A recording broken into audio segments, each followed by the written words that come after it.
makasinag na tarukog. 1/4 sa balde. Hindi ako titigil hanggat hindi ko na perfect na magawa siyang chicharon. Nagagawa nga nila eh. Ako pa kaya?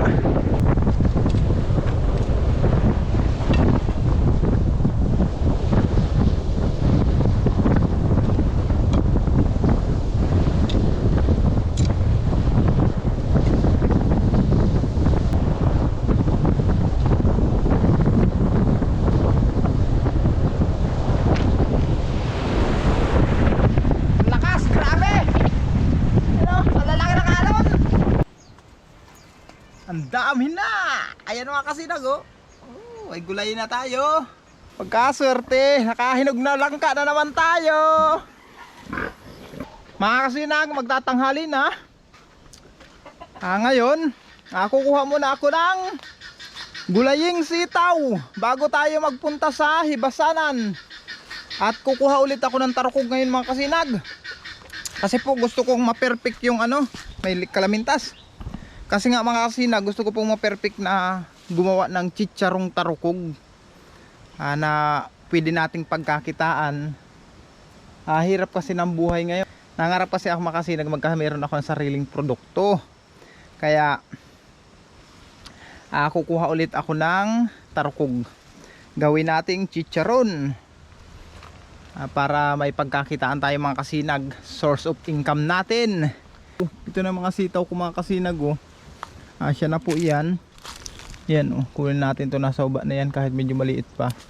Bulok lang yan. Kuha tayo ng pang ulam. Madami siyang bunga. Mga yan oh, mga nakatago lang yung bunga niya. Tago lang.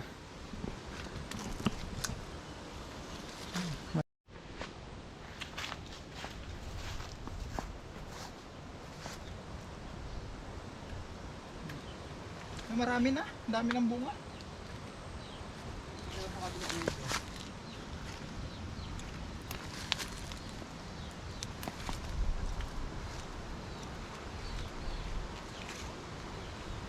Kaso lang ang grabing ligha.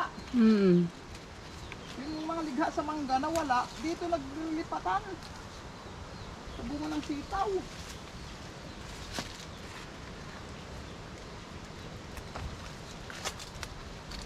Puro yan pa nga ni Uday mo nagkakuro. Naglipatan. Uyan o, kamahanti ko, hindi ko kaya. Grabe nga. Dito, pilitin ka kung matitigas. Panda mawala yung kalamintas niya, pausukan. Ano? Trabayan tingin mo.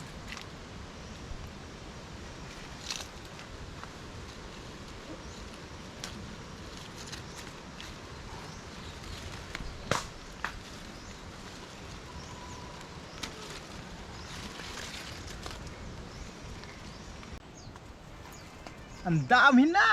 Ayan mga kasinag oh. Ay gulay na tayo. Adobo sa akin to. Uyan pa nga ni o.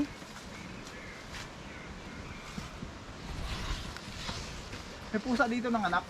Yan oh. Ito oh.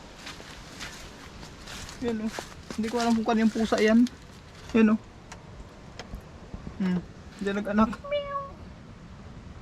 Hindi namin alam mga kasinag kung kaninong pusa yan. Basta dito lang nanganak saan ni Pagaspas, kulungan dati. Okay na to? Ang pagulin eh. Tama ko ko sa talong mo dito. Maputi ka ng talong? Ilan ba yung bunga ng talong dyan? May mga ba yung mga bilog na talong? Kaso pangit man kaya eh, mabuto. Ay may damage na oh, tinira na yung talong. Di ali, atag ka na yan, tapo na yan. Huwag na yan palakihin. Yung may mga damage na, taragkala na. Sayang. Wala na yan. Tapo na yan. Tapos yung maliit pa, pag may nakita ko may isang tama, tapo mo na. Ay, maalam naman. Wala na.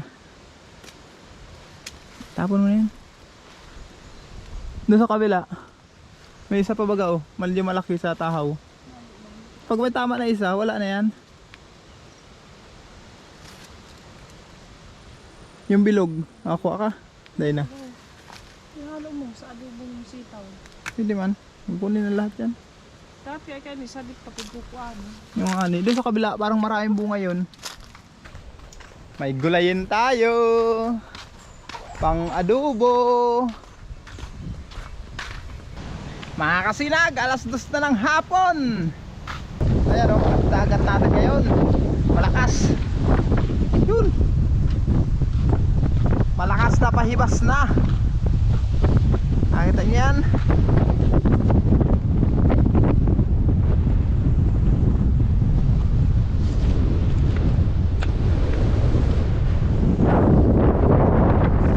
Kukuha naman kasi ako mga kasinag ng taroko.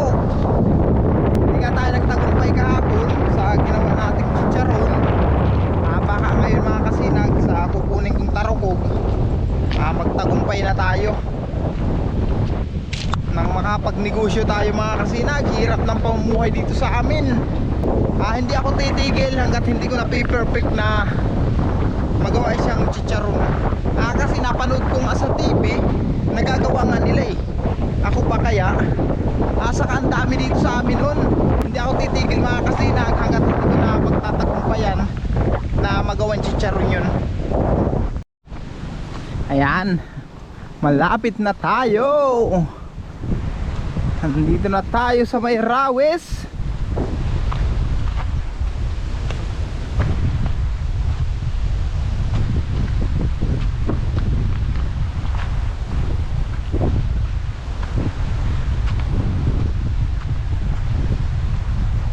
Ayan na oh. Hibas pala ang dagat mga kasinag. Hindi pa yan hibas talaga. Medyo hibas na siya pero maghihibas pa yan.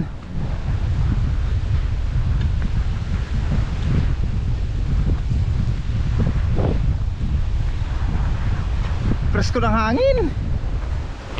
Sarap magtambay dito.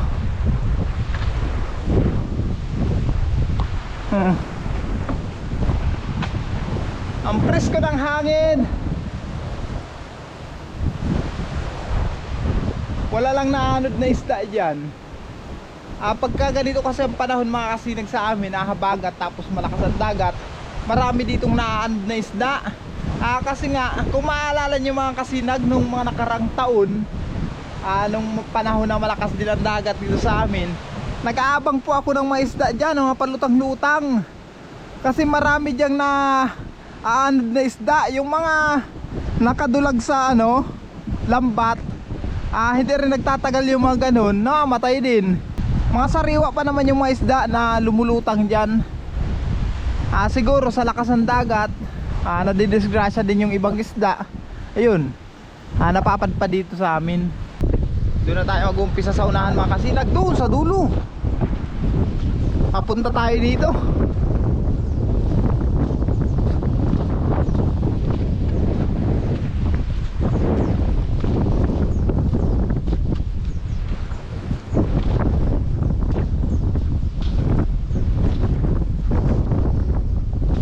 Init pa ng panahon.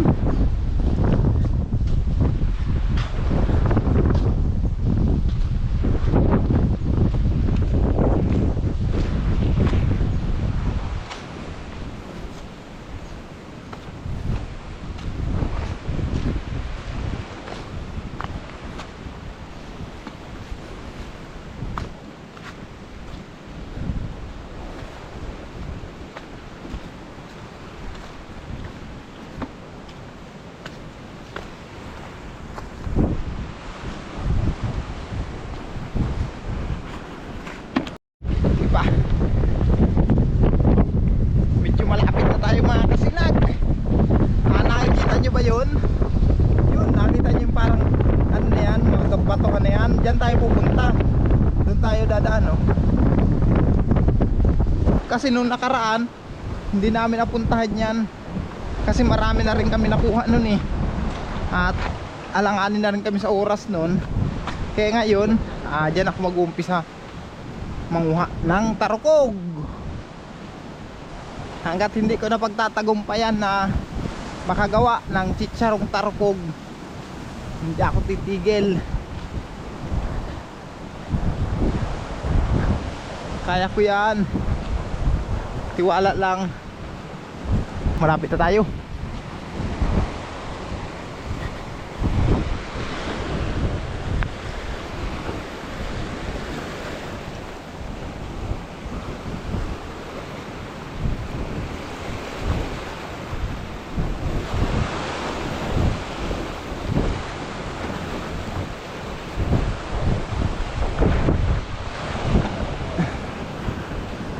Dito na tayo sa area. Sana marami tayong makuha.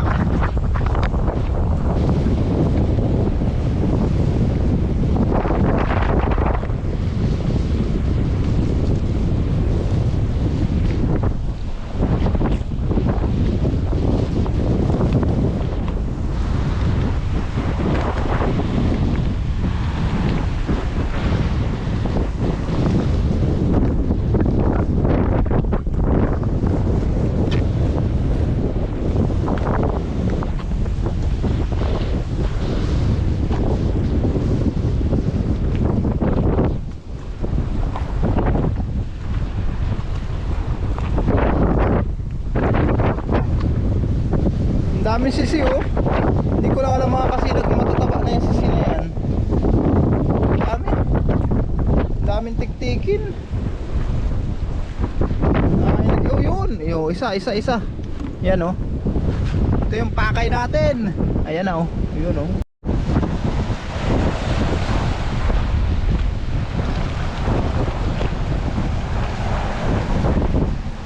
Ayan oh.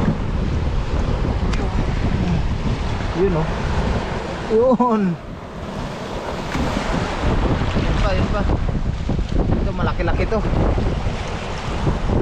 Yun oh. Oho.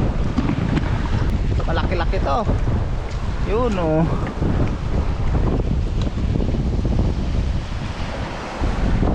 Meron pa dyan. Lakas oh.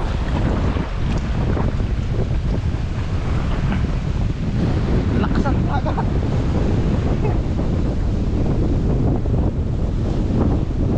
Lakas ang dagat. Yan, may nakita tayo. Ayan yung mga kasinag oh. Yan oh, di ba?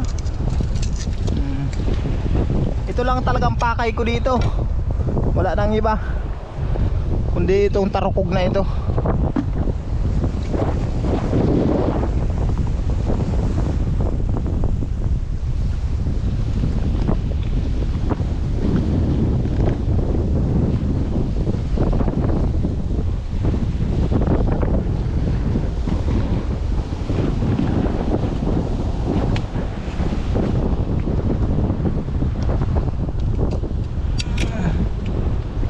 Yan o.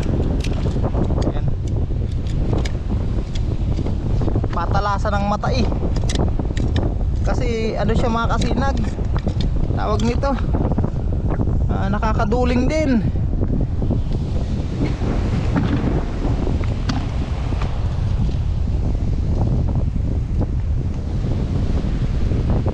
Tapos isa pa, sungkitin talaga siya. Nasa siwang siya ng mga bato.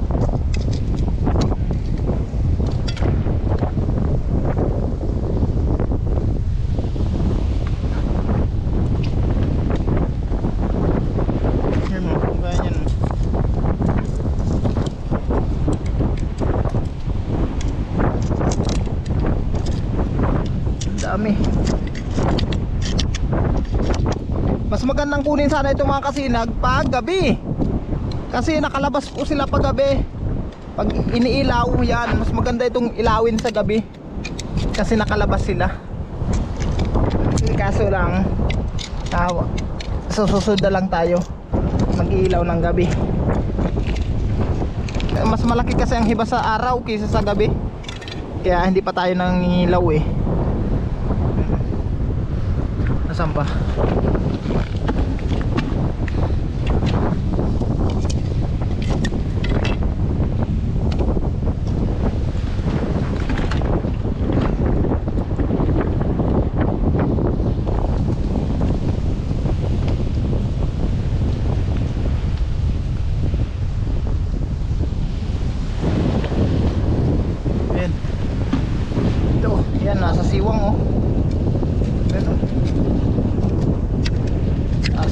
bato.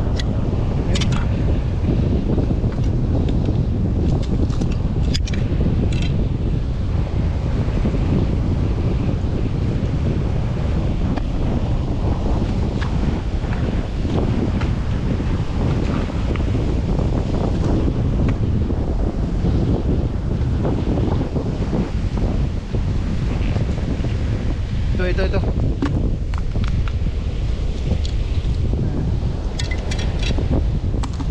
Yan o. Pwede na yan. Ano pa? Ito, maliit. Ito. Yan, malaki-laki yan. Pwede na rin.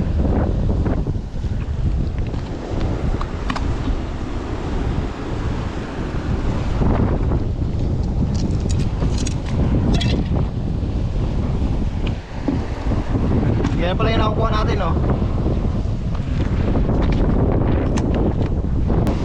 Hahanap pa tayo.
Medyo marami-rami tayo nakuha mga kasinag.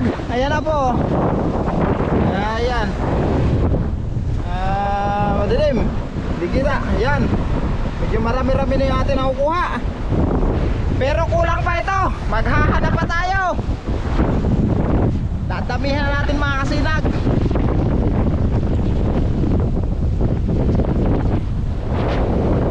Pahipas pa naman ang dagat. Kaso malalakas lang yung alon, no? Kahit mataas yung sikat ng araw, hindi naman ganong mainit. Gawa ng malakas ang hangin.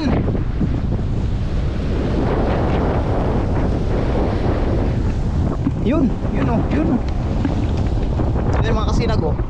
Lagay natin dyan yung camera. Yan. Ito, oh. Ayan, oh.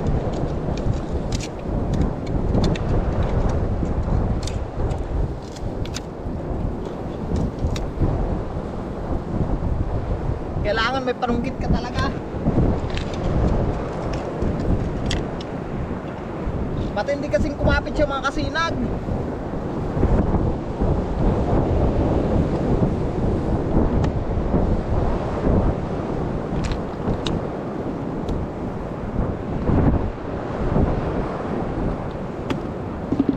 Wala na. Hindi pwedeng hindi kasi susungkitin, eh. Matinding kumapit. Kapit na kapit talaga. Tapos yung kanyang mga balahibo, mga tinig. Masakit pag natusok ka. Mga kasinag, uuwi na tayo. Ito yung nakuha natin mga kasinag na tarukog. 1/4 sa balde.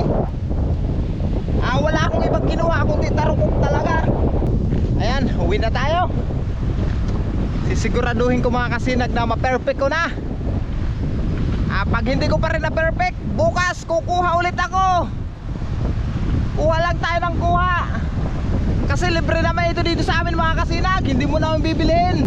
Basta masipag ka lang, makakakuha ka dito. Basta humibas ang dagat, madami kang makukuha dito sa amin. Kagaya nito, pag tayo nag-success, magkakameron tayo ng negosyo. Sana ma-perfect ko na.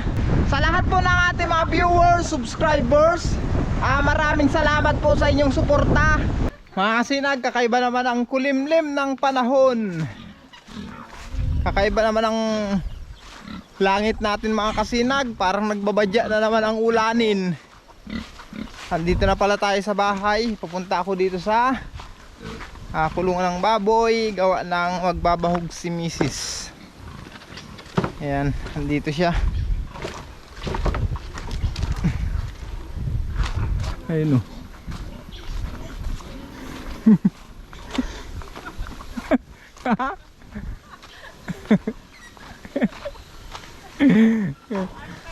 Ayan yung... Bati atanong mo kung ano ako dito. Ha? Hindi ko wala ipakita sa inyo ang aming pigi-pigi. Gawa ng hindi pa nalilinisan. Lilinisan pa ni Mrs. Ayan o, magtatabo ng tubig. Putulan kaya natin yan. Palitan ko pala yan ano. Oo. Tingnan ko na yung langka ko dito kung hinog na. May langka ako dito mga kasinag. Nung nakaraan pa ito, iisa na lang daw. Ay, hinog na. Oh. Hahay. Hinog na si langka.